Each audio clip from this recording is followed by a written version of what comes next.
আজ ফুটবল ভক্তদের জন্য একটি বড় আপডেট নিয়ে হাজির হয়েছি। ইউরোপ এবং দক্ষিণ আমেরিকার চ্যাম্পিয়নদের মধ্যে যে বিশেষ ম্যাচটি হয় সেটি হলো ফাইনালিসিমা। এবার সেই ম্যাচে মুখোমুখি হওয়ার কথা ছিল আর্জেন্টিনা এবং স্পেন, অর্থাৎ কোপা আমেরিকা চ্যাম্পিয়ন আর্জেন্টিনা এবং ইউরো চ্যাম্পিয়ন স্পেনের মধ্যে একটি বড় ম্যাচ হওয়ার কথা ছিল। এই ম্যাচটিকে ঘিরে পুরো ফুটবল বিশ্বে অনেক উত্তেজনা ছিল, কারণ অনেকেই আশা করছিলেন লিওনেল মেসির আর্জেন্টিনা এবং নতুন প্রজন্মের শক্তিশালী স্পেন দলের মধ্যে একটি দারুণ লড়াই দেখতে। ম্যাচটি হওয়ার কথা ছিল ২৭ মার্চ ২০২৬ তারিখে কাতারের লুসাইল স্টেডিয়ামে, কিন্তু শেষ পর্যন্ত এই ম্যাচটি আর অনুষ্ঠিত হচ্ছে না। চলুন জেনে নেই কেন ফাইনালিসিমা ম্যাচটি বাতিল করা হলো।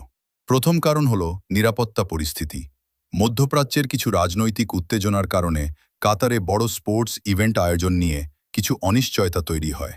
দ্বিতীয় কারণ ছিল ভেন্যু সমস্যা। শুরুতে ম্যাচটি কাতারে হওয়ার কথা থাকলেও পরে স্পেন, ইতালি এবং অন্য কয়েকটি দেশে ম্যাচ আয়োজনের প্রস্তাব দেওয়া হয়েছিল, কিন্তু শেষ পর্যন্ত কোনো জায়গা নিয়েই দুই পক্ষ একমত হতে পারেনি। তৃতীয় এবং সবচেয়ে বড় কারণ ছিল সময়সূচির সমস্যা। আন্তর্জাতিক ম্যাচের ব্যস্ত সূচির কারণে আর্জেন্টিনা এবং স্পেন উভয় দলের জন্য একটি নির্দিষ্ট তারিখ ঠিক করা কঠিন হয়ে পড়ে। এই সব কারণ মিলিয়ে ইউইএফএ এবং কনমেবল শেষ পর্যন্ত সিদ্ধান্ত নেয় যে ২০২৬ সালের ফাইনালিসিমা ম্যাচটি আয়োজন করা সম্ভব নয়। ফলে বিশ্ব ফুটবল ভক্তরা আর্জেন্টিনা ভার্সেস স্পেনের এই হাই ভোল্টেজ ম্যাচটি দেখতে পাচ্ছেন না। আপনার কি মনে হয়, এই ম্যাচটি পরে আবার আয়োজন করা উচিত কিনা? কমেন্টে আপনার মতামত অবশ্যই জানাবেন।